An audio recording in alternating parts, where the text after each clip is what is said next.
them, so I'm doing other things too. So. Wow, wow. Welcome to the Trailer Park Show.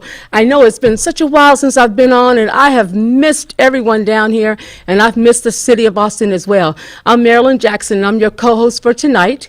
And here, our special guest tonight is Peggy Venable. She is a dynamic woman, and I'm telling you, when you need to know the 411 on the Capitol, the one right behind us, she's the woman to go to. She's got some dynamic things to say, and man, is she a trusted source. I trust everything she says, and I love her much. I'm being real biased, and I really don't care about it either. I'm so delighted to be here. Thank you for inviting me. This is always a treat for me. Thank you. And it's always so nice to be on your show because you're just great fun, but you also have a heart for good policy and good politics. Yes. Yes, you do. Yes, good policy and good politics. That's right. We haven't been seeing too much of that lately, have we? Wow, it's been a challenge. It has been a whether you challenge, look hasn't at Washington, D.C. or right here in Austin, there is so much going on. It is. And there's so much controversy. And I guess the key is our founding fathers envisioned that. We really want them to be, there to be controversy, because if it's too easy to get something done, it may not be the right thing to do. So whereas I have to say I love my liberal friends too, because it really gives us a chance to make sure that every side of an issue is vetted. Having said that, much like in Washington, D.C., where the Senate and the House and the President are all Republicans. Right here in Texas, we have our governor, lieutenant governor, the Senate and the House, all Republicans. Yes. And yet, it's difficult to find consensus on the important big issues, isn't it? Yes, it is. And it has been this last session, of course, and just for our viewers who are not that familiar with Texas, there may be some newcomers here.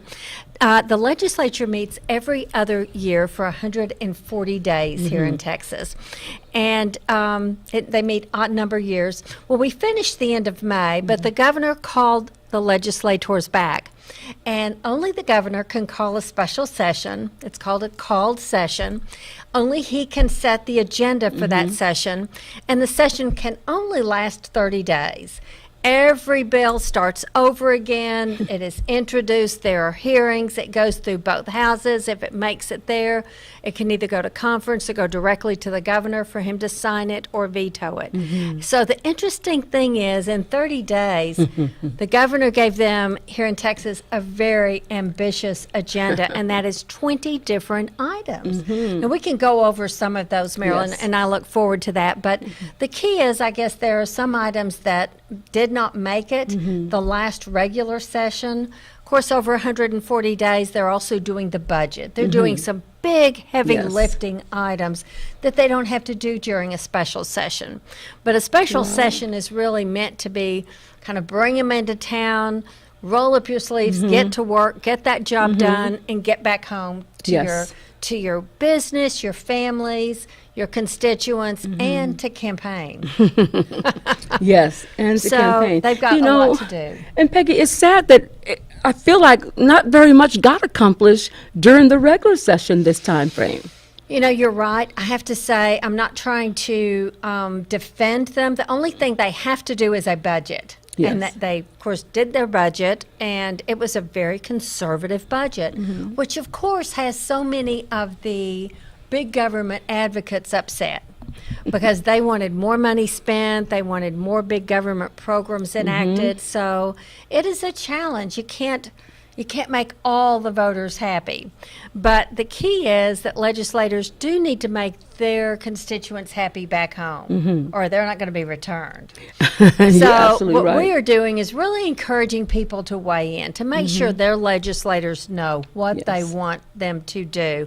Now, I've traveled this great state of Texas, and part of my job during the regular session, the end of last year and most of regular session, was to be traveling, be in the districts of members that we knew we needed their support. Yes. And I will tell you, across the state, there's broad support for things like school choice. But who is standing in the way of that happening?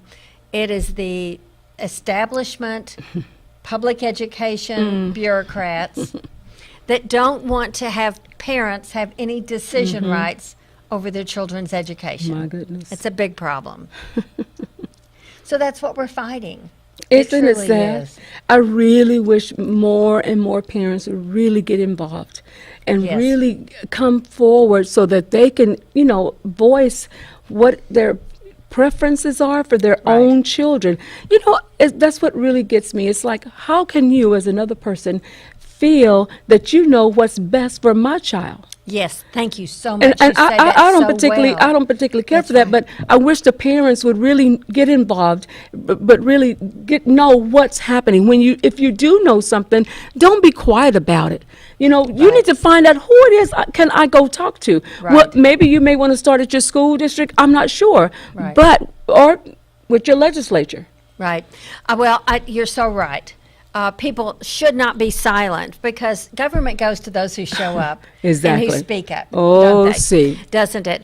And interestingly, the legislation that is being considered this special session is school choice only for special needs kids. Now, this is the most vulnerable population in our schools.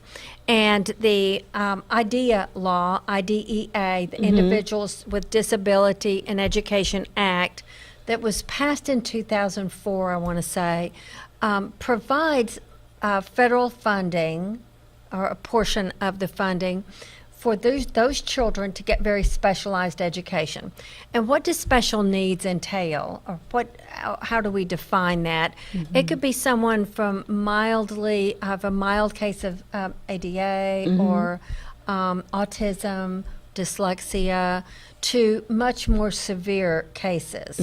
It can include physical as well as mental or learning disabilities, a combination of those. And so the public schools are really designed to serve and mainstream students. And many in the disability community want to be mainstreamed and can do well there. They just need additional help.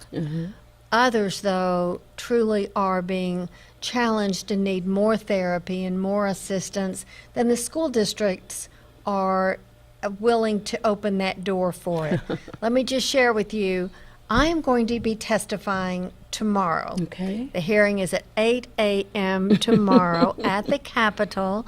I will be testifying in favor of Representative Ron Simmons' bill, which is 253, House Bill 253, which is the identical companion bill to Chairman Larry Taylor's Senate Bill 2, which was heard in the Senate about 10 days ago. It passed out of the Senate. And now here we are headed to the House.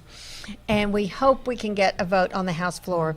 Tomorrow's hearing is going to be a long one. I will tell you there are 23 bills that will be heard tomorrow. And it may be into the early morning of Wednesday. Starts at 8 a.m. I guess on the Senate side, there were not that many bills being heard, and it was probably 12 or 14 hours. But we can anticipate this being a very long day. I know a lot of people will weigh in. Many of them will be people, your viewers should know, that are being funded with our tax dollars and will be there to deny parents having decision rights over their children's education. I wish parents could be present at this hearing Well, they tomorrow. can come. I will share that with you, but it's difficult, especially for parents of special needs children. Those are the parents who literally don't have enough hours in the day to take care of their family, of their job, of the myriad of things that they are trying to do. And so to ask them to come to a hearing, not knowing when that bill will be heard, will it be the first bill up? Will it be the last one? How long will it be before they could testify? Some chairmen will certainly give preference to folks from out of town or parents that have children that they need to be get home early. Yes. A lot of them will take their children to the Capitol, which is a great experience Yes. for the kids if they can enjoy that. But it will be a long day, and I guess the key is it's important that people testify and support Yes. it, but it's even more important that people talk to their legislators Yes, yes, in their yes. districts, on the phone, write emails, write letters to the editor. Let people know Yes. that we want these children to have the care that their parents who love and are with them Yes. 24/7 want for them. That's true. That is very So true. for the bureaucrats to act like they know what's best is really, I think, arrogance on steroids for Oh, many yes. of these parents. Oh, yes. Well, I think they feel threatened that their money will be touched. Isn't that amazing? Marilyn, you hit the nail on the head. So much of this is about power and money. And it's power and money not for the kids and the families. It's power and money for the adults in the system. You need look no further than a typical public school in Texas where half of the funds, only half, are spent on instruction, where there is one non-teaching staff for every teacher in the classroom. It wasn't like that when I was in school. Me either. I don't know, you're younger than me, but it sure wasn't like that when I was in school. And I think there's just so much focus on on administration and on professional staff, and very little focus on students, instruction, and teachers in the classroom. Now, I'll just share this figure with you. It's one that I find pretty astonishing, but it's hard to forget a figure like this. Here's a number where over a period of time when public education spending in Texas grew 17%, when you account for inflation, teacher salaries during that time grew only 1%. That is 17% inflation adjusted to 1% inflation adjusted. So what does that mean? That means that we are getting a lot more money in public education than we are focusing on the classroom and on keeping good teachers there and attracting good teachers to the teaching profession. Another thing that is so That direly is needed. amazing. Now, Peggy, educate me on this. Okay, so of the entire state of Texas budget, Right. is it true that 52% of that budget goes to education? Actually, off the top of my head, I'm glad you asked that question because it is a really important one. We've been looking at that, and the largest portion of the state budget goes to education. Second to that is health and human services. And of course, with Medicaid, Medicare, with those rising costs, especially of Medicare, of Medicaid, then, that's rivaling our public education growth. But public education, out of all of the funds, I want to say is 37%, and then another 30-something% is health and human services, and then the rest, there's just very little that is spent. What is the rest spent on? Safety. How important an issue is that to us? Roads and transportation, and all of the other issues that our state deals with is just a little sliver of that chart. So you are right that education is by far the largest single spending item in the state budget. I want to touch a little bit on this while we're on that subject. There's been so much about sanctuary cities. Yes. And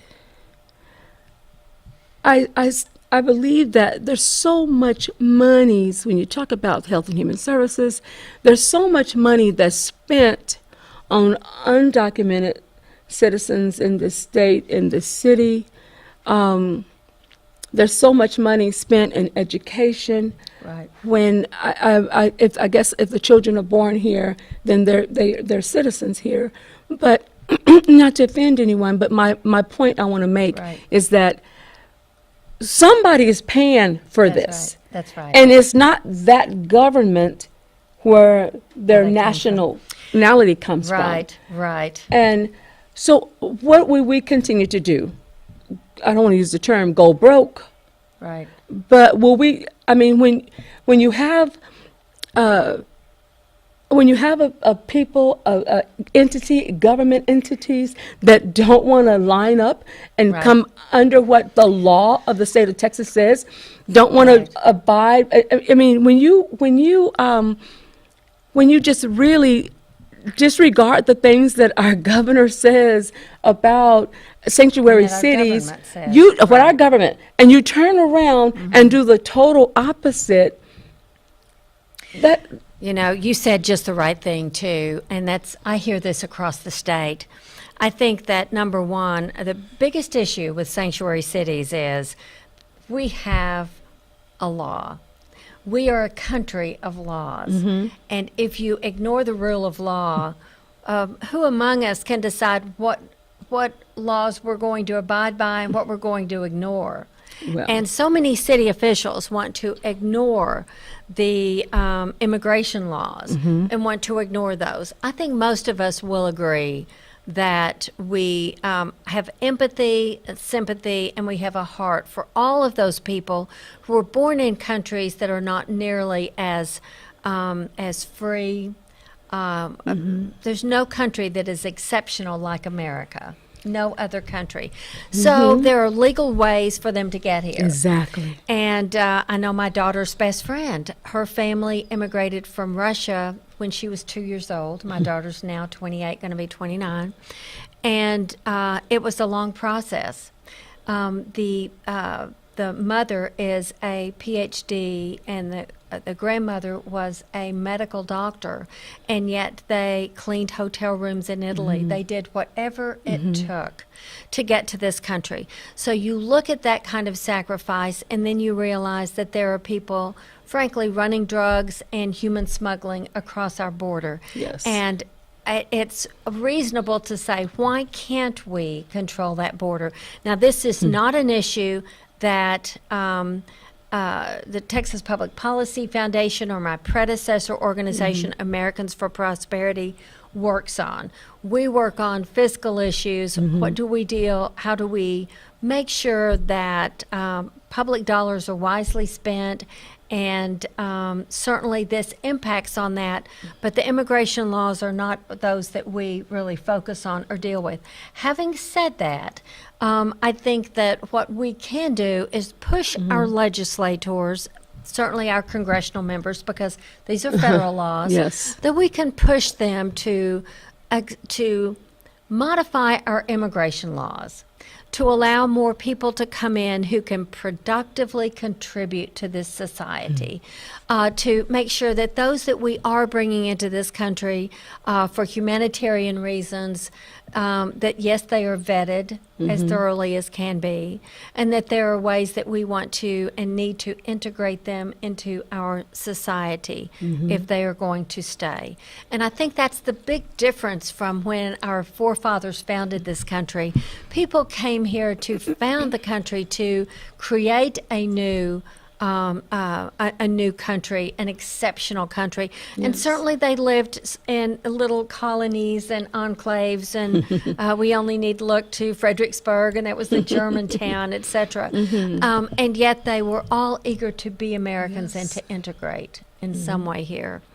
It's an enormous challenge. Certainly the sanctuary city laws are important. I believe that when we hear about crimes being committed by some people who have been deported numerous times, and then we realize that there are people who actually are coming here to harm us and to cause problems. Exactly. That is a very sad commentary for those people who are seeking a better way of life for themselves and their families. And I think all of us have a heart for those moms and dads who simply want their children to have the opportunities that we have here in America.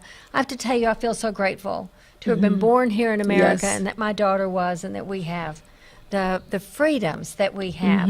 And I guess that's one thing that makes it so difficult for me to understand why the legislature is standing in the way of parents making such a basic decision for their family as where their child goes to school, and allowing that money to follow the child where they go to school. It's pretty amazing to see that we are not doing that.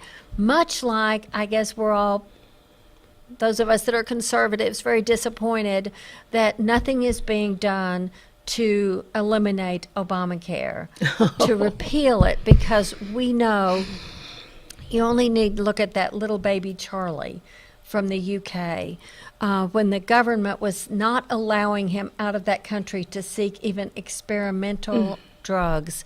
How can that country possibly make that decision for those parents when the parents wanted to bring him here and we were welcoming that family and that baby here?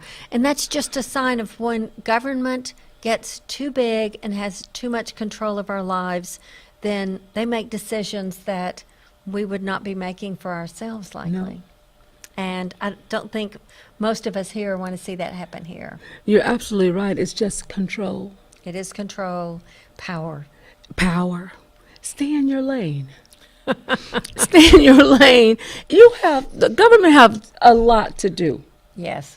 You have so much to do that you shouldn't have the time to get out of your lane to do other things that doesn't involve you. Well, let's just bring it right down here to Austin and the whole tree ordinance and local control.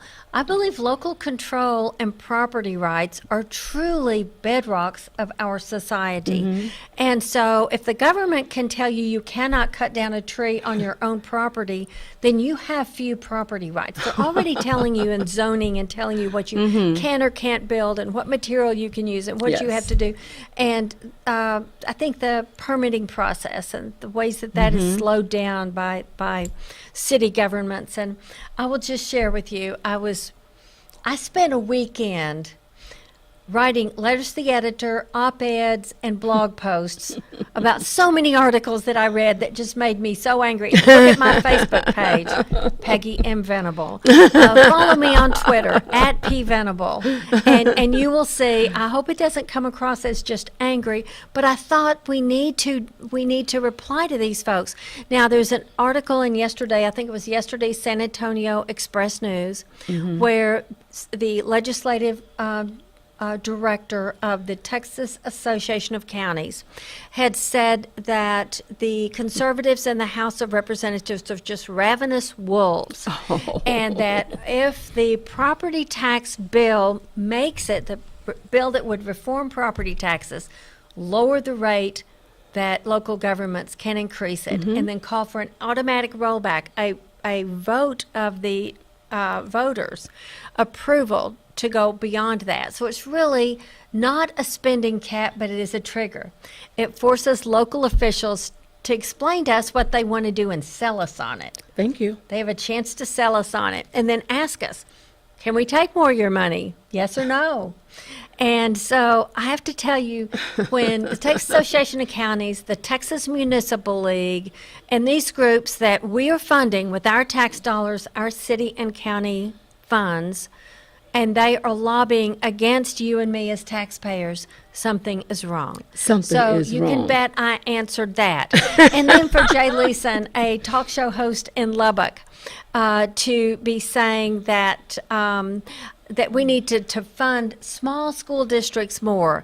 And he very nostalgically talked about when he went to, I want to say it was Aberdeen ISD, back in the good old days. Well, I was there in West Texas in the horse and buggy days myself, so to speak.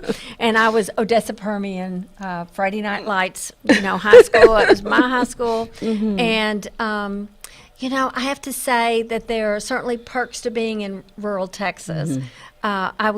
It's pretty isolated, Midland, Odessa is, but it's not truly rural Texas. The school district that Jay Leeson was defending had 700 and something students in the whole school district. They spent around $14,000 per pupil, and well above the state average. And I guess the key is that certainly there's no economy of scales in these smaller school districts. So for them to want you and me in a larger city to continue to subsidize their living in rural America is kind of outrageous in the first place. Though we do, thank you so much, you're welcome. We do just that. But having said that, there are also that school district. I compared it to another one, Axtell ISD in McLennan County. They're both about the same size.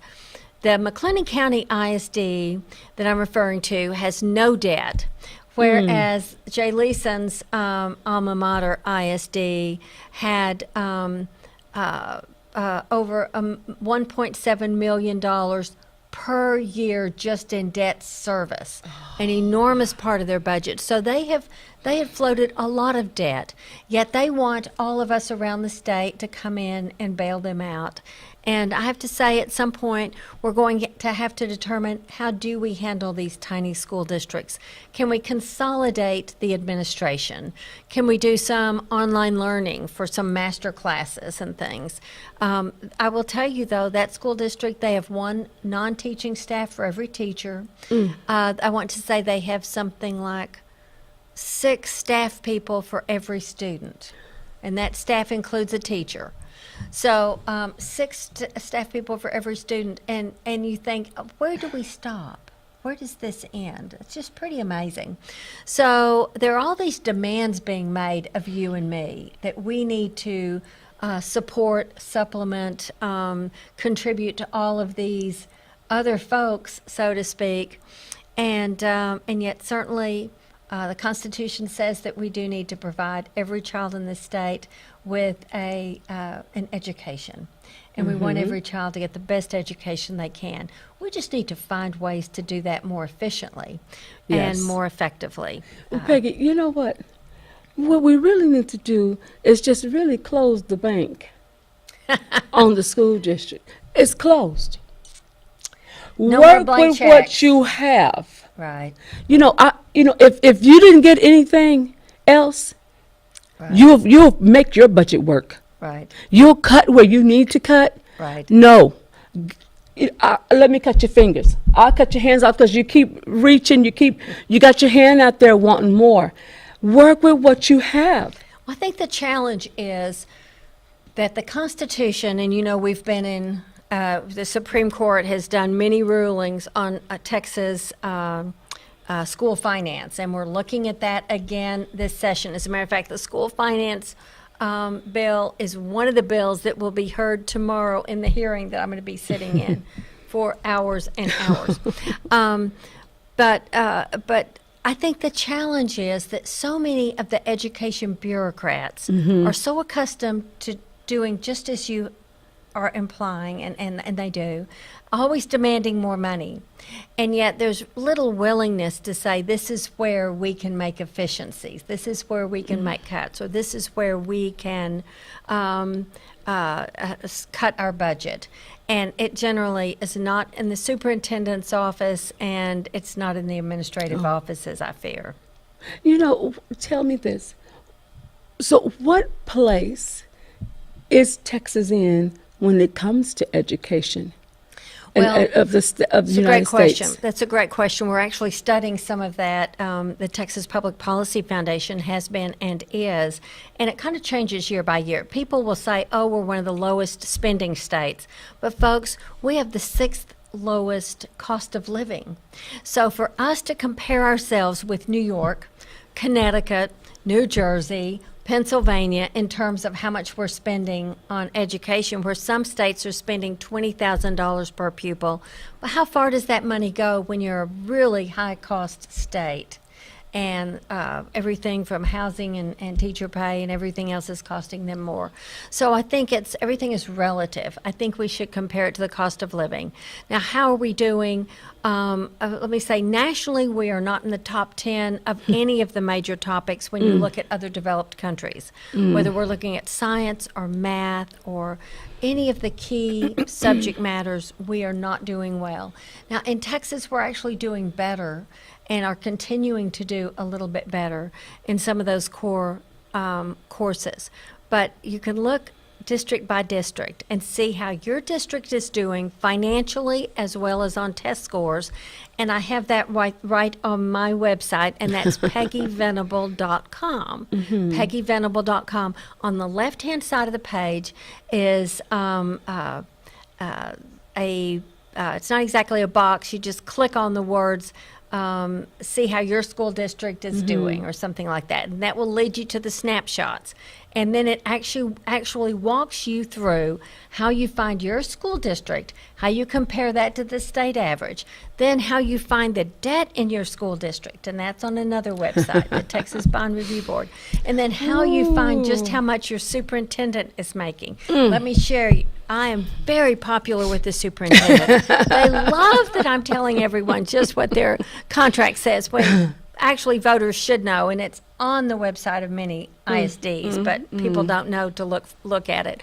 But there's a lot of information out there. I use state websites because I believe that is a way to, at least the public is confident that no one is monkeying with those numbers. This is exactly the reporting system that the school districts use to report to the U.S. Department of Education and to the Texas Education Agency.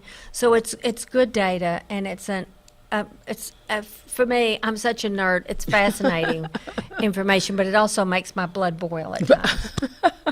Yes. I could does. see that. I mean, I think each school district should be challenged I think it should be, and many to challenge bring your budget down. themselves. You know, Yes. cut in those areas. Make those cut. If the state of Texas has to cut the budget, if Governor Abbott placed state jobs on a freeze Right. to save some monies, Right. why come the school district can't do what they need to do to save some money? You know, I think you're so right. Efficiencies in how we deliver education services will be a real key in this interim, I am convinced. Because I think taxpayers are basically saying, we're spending a lot of money, we care about education. And if any of you saw, there was a UT Texas Tribune poll that was released maybe as much as 6 weeks ago, maybe not even that long. And it basically said that people think we should be spending more money on education. And I think the key is, it did make me kind of scratch my head and then kind of chuckle, because I think had they followed up that question with, how much do you think we are spending now? People would not be even within the ballpark of what we are currently spending.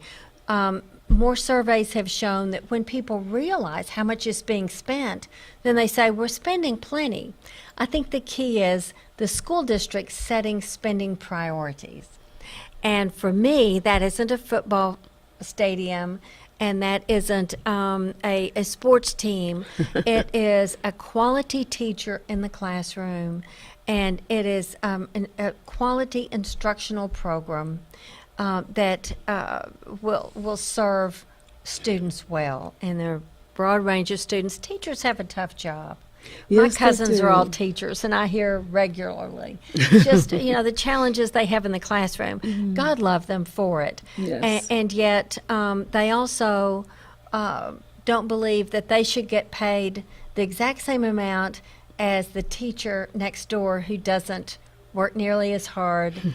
And so I think that merit pay is so important. Yes. That teachers should be paid based on, in part, student progress, not just student outcome, but how much are they able to help students progress and improve, and that's so important. Well, and that's the reason why children go to school. Well, you're so right. Well, and if the public knows how much money that the school district is spending, I think is one last thing they need to know. How much exactly is each children Right. getting from that? Well, exactly. What are the children learning? Now, I will tell you that there is a program that is used, and it's been in the comptroller's office, and there are several websites that have used it, and they look at how much money is spent relative to student progress. And then they put it in on a chart, and there are four boxes. one box on top of the other, two and two. And those that spend the least and have the best student outcomes are clearly those that are doing the best job with the money that they have.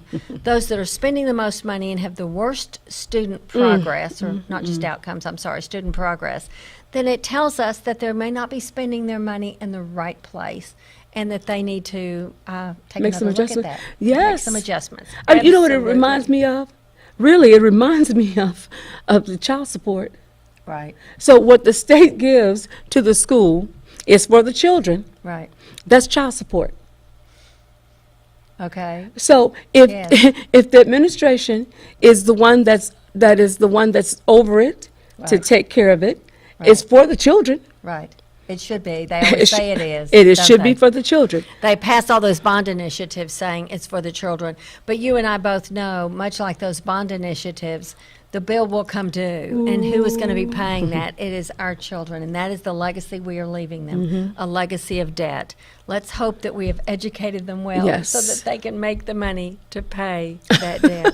Now, do you want to talk about some other Let's do- issues that are yeah, let's on do the it. governor's agenda? Let's talk there about are it. 20 of them. 20 of So them. I won't try to talk about all of them. The first one was the sunset legislation, Yes. which was maintained the agencies that were going to be sunset if they hadn't passed that legislation. That's already passed. That's good, 'cause I was now we're affected by moving that. into the other stuff. You I was were. one of those state Okay. agencies that was with the sunset. Okay, exactly. Well, So that's good. It Done. passed. that's done. Good, good. And then a teacher pay increase. The governor wanted to see that teachers were paid more, and he wanted them to be paid out of the existing education funding. Yes. You would have thought that he had told Ooh. superintendents that you're going to have to cut off both Wait a your minute. arms. Heaven forbid. To give the teachers the Teachers one that more money. is the main one that Yes. should get the. Yes. Oh my goodness. Yes. They complained and complained about that. So we'll see what's going to happen with that. There is a bill by Representative Clarity that'll be heard tomorrow in Oh, the my hearing goodness. that I will be sitting in, and we'll be talking about that. Then administrative flexibility in teacher hiring and firing. On the one hand, you're telling them to pay them more. On the other hand, we're saying we want to give administrators more flexibility to hire and fire them. We know that there are some teachers in the classroom that shouldn't be there. No Yes. question about it. There are also some teachers there that have, I hope we took care of this past legislative session, but we will continue to have challenges that there are teachers in the classroom that are abusing their children. And so we know that needs to happen. We also, I'm a little concerned about it myself. Too often we see that when there's a budget cut, they fire the longest term teachers, the teachers with tenure that may be some of the better teachers, in order to hire new, younger, less experienced teachers at lower cost, and to save their own jobs, perhaps. Now, School Finance Reform Commission, that's also going to be heard at tomorrow's hearing. The school choice for special needs kids, another bill that will be heard at tomorrow's hearing. It's going to be a long A hearing. lot of education. Now, the property tax reform bill is the one I was Yes. talking about earlier, and that's the one that looks like there is an appetite for it in the House. It certainly sailed out of the committee, this special session in the House with only one no vote. We're very excited about That's that. good. Excited to see that on the floor of the House and that passed. The governor will gladly sign it, even though we would like to see it at a 4%. Currently, we're at an 8% cap.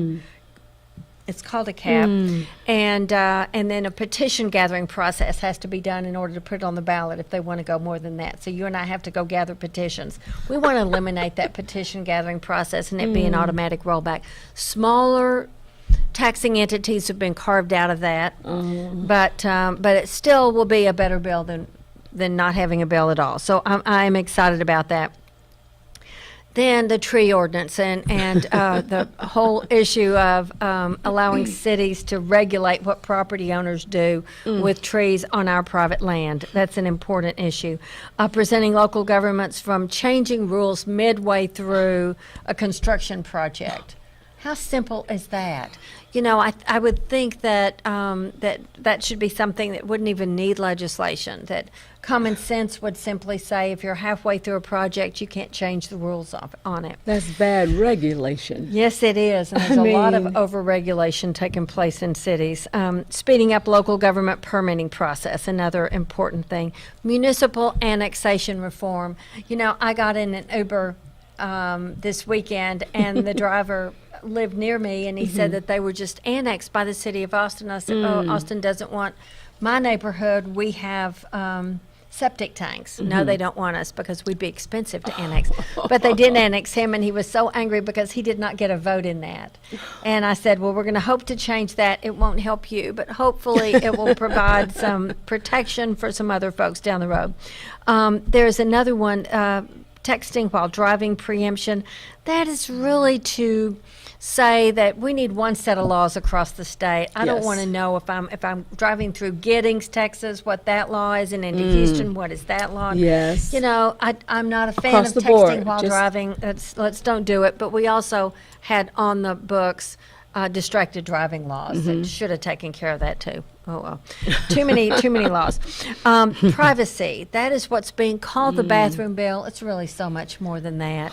It really is about making sure that we don't really invite predators into little girls' bathrooms and showers and all. It's been made far too much of. It's common sense. It's just common sense, isn't it? That if you're a boy, you use a boy's room, a girl, use the girl's room. And for those children and people who feel that they are another sex or whatever, I've talked to teachers and they say, what we do, we give them a key to the single stall teachers' restrooms. They have mercy for these kids. Let's give them some privacy of their own.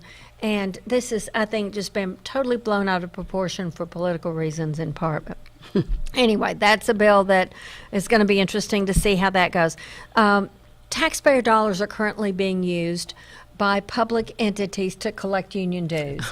A number of states have said we're not going to do that anymore. If unions want to, union dues collection should be something that union members do on their own. That's double dipping. I write a check if I'm going to join a club or an organization, or it's automatically withdrawn from my bank account or whatever. They can make arrangements to do that on their own. Government shouldn't have to do it. And we're talking millions and millions of dollars, and much of that plowed back into the political efforts that many of us folks in Texas don't appreciate. Then let's see, prohibiting taxpayer funding of abortion providers. Thank you, dear Lord, for putting that. Thank you, Governor Abbott, for putting that on the agenda. Pro-life insurance reform. I certainly don't need any abortion provision in any insurance policy that I've had. I'm too old to need it now, but just in case you were wondering. That's a personal decision. It is a personal decision. And it's your decision. And no one else should pay for your decision. You should not have to purchase that if you are opposed to abortion. Thank you. Why should you have to buy that in your insurance? And, even nuns were having to buy it, and that's what that lawsuit was that the nuns won. Nuns don't have to buy it. Thank you very much. They don't want abortion insurance. Strengthening abortion reporting requirements when health complications arise. There's another one, ending maternal mortality. A task force, extending the life of that task force. We have found that Texans, especially minority Texans, are among those that have the highest mortality rate around the childbirth time, and that extends to the year after. And so it's such an important topic. So that it looks like that those pieces of legislation, there are two of them, will pass. Cracking down on mail-in ballot fraud. Nobody wants ballot fraud. I mean, the election has to be open and honest. Strengthening patient protection relating to do not resuscitate orders. That if you have a do not resuscitate order, then that should be followed. Moreover, the bigger issue is that if you don't have a do not resuscitate order, sometimes hospitals are making the decision not to resuscitate. And it's too much of a financial decision, and that's just absolutely wrong. It's not their right, and those are decisions that should be made by the family and by the patient. So it's a very aggressive agenda, 20 items. We are how many days into it now? August, I want to say 16 or 17, it'll be 30 days into session. So it started the we're 18th? halfway through it. We're halfway through the 30-day legislative session. And by the way, I'm expecting a grandbaby August 12th. So just want to share with that's you awesome. legislators that I have plans. So please do not interrupt me being with my new grandbaby when you let's get through this and get home. That's But right. I'm That's pretty her excited. choice to be with her baby, and you can't tell her what she can or cannot do. That's right. That's right. But the truth is, most legislators are very eager to get back home and get out of town and get this agenda done. I did see an interesting article over the weekend that one newspaper had said it looks like that the House is kind of moseying through these. That's a good term, mosey. You know, we Texas folks understand moseying. And that means you're just not any too interested or No. excited or eager to get something done when you mosey. You sliding your feet, just like you did in the regular session. That's right. You slid your I foot. want You didn't them do to it. pick up those Thank feet you. and get Pick it- moving. Thank you. March right through this session and get it done. It's not about you. Oh, that's really a novel concept mean, and idea.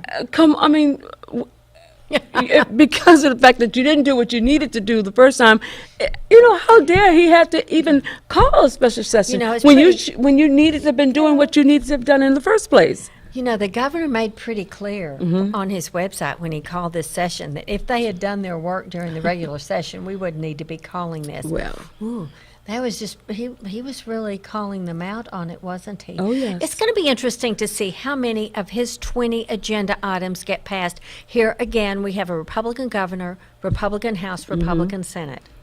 I think the Senate is going to pass most, if not all of these, if they haven't already. I think they've kicked it over to the House. Now, Wow. we'll see what the House does, what they send out or what they don't, as they mosey through these bills.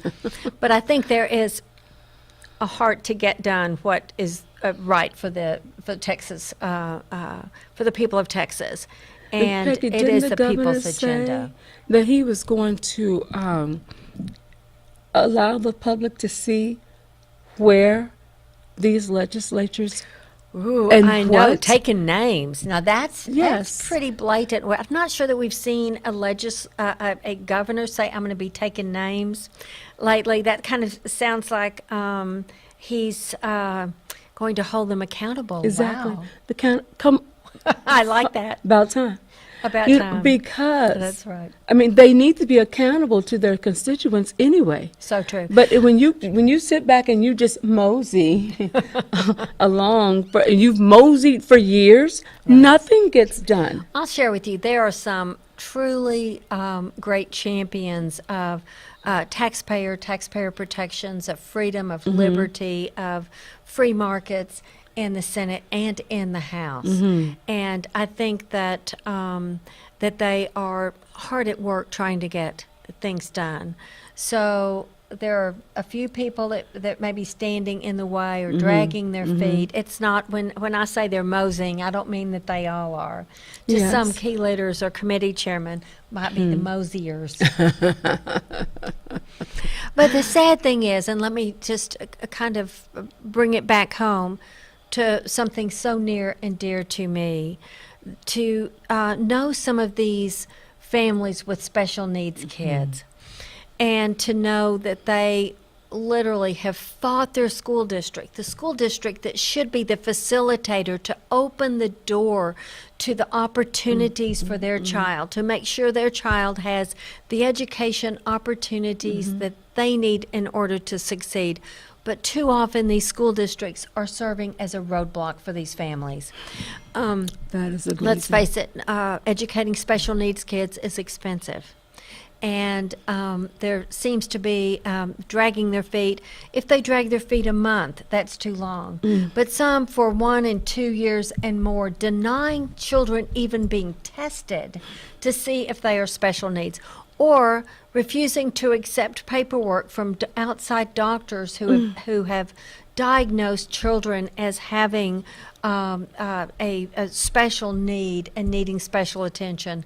That's control. I have to tell you, it is control, and it is, I will just say this, and excuse me for saying it's all but evil.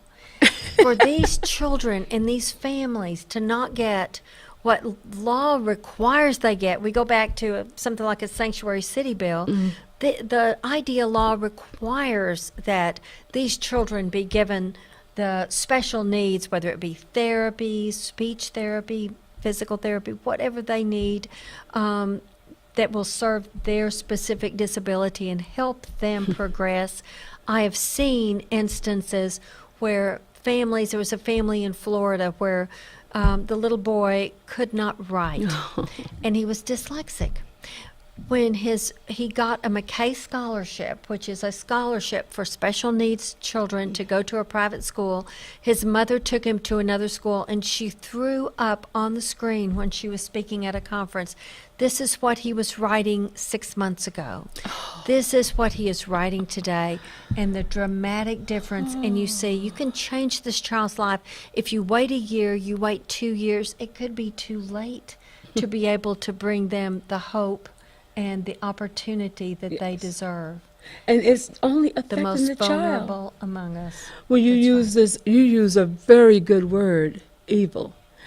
So, I've not used that before, but I have to tell you, when I think about it, and I think I'm not sure anyone is conniving, saying I'm going to deny this child the opportunity to live a productive life. But it's all but doing that when they deny them the services that they are due. well, you know what? It's the love of money. What is the root of all evil is the love of money. Wow.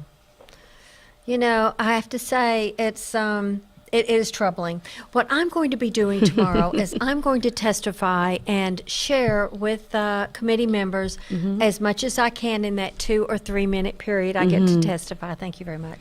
And I understand why. Lots of people will want to talk. But the stories of 421 people who commented on the U.S. Department of Education's website following the Department of Education Special Ed listening tour that they held in Texas. It was held in Texas the end of last year in December and in early January. Following that, they had a 30-day period where they had an open comment period on their website, and people could write in and share their stories, so to speak. They're the most amazing stories, heart-wrenching stories. I've got my testimony before the House posted on my website, peggyvenable.com, cleverly named, isn't it? And people can read that, and I will tomorrow be linking my testimony for tomorrow and on that website, and also link to the U.S. Department of Education's comments. Now, it's 421 comments. It's about a paper about this thick. Every committee member will get those, and I will encourage them to read it. But I did provide some of the highlights and the page number where those comments came from and what I share with them.